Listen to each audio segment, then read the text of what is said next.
بسم الله الرحمن الرحيم الحمد لله رب العالمين والصلاة والسلام على أشرف المرسلين سيدنا محمد وعلى آله وصحبه وسلم. السلام عليكم ورحمة الله وبركاته.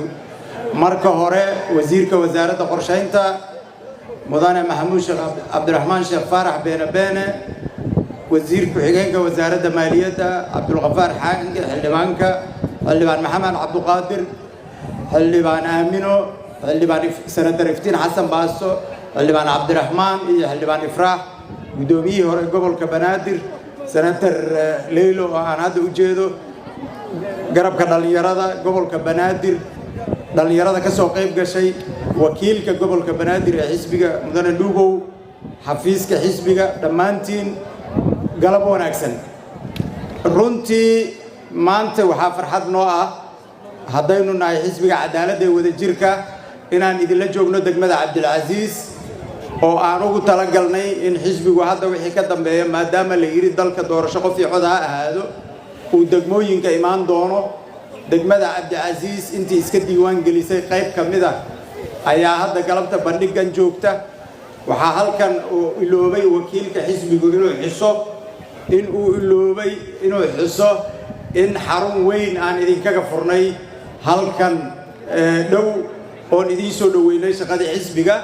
haddii ilaahay yiraahdo magaalada Muqdisho dhamaanteed iyo gobolada dalkana waxa laga furi doonaa xarumo kala duwan waxaan rabaa dhalinyarada inaan u sheego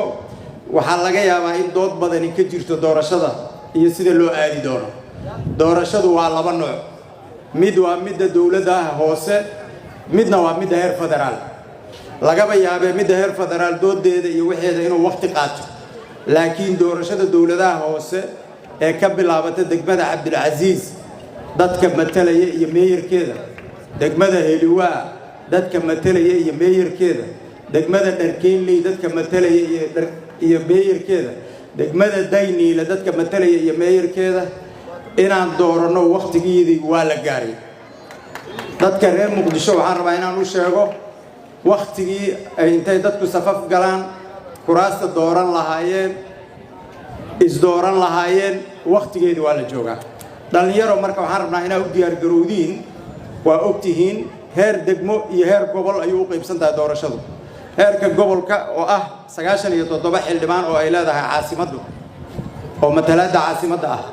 iyo heerka degmo oo degmooyinka oo loo kala qaybin doono A iyo B yaa fursado ka jira dadka halkaas la rabo inay ka soo baxaan waxay ku dhan yihiin magaalada Muqdisho kaliya waxay ku dhow yihiin 600 qof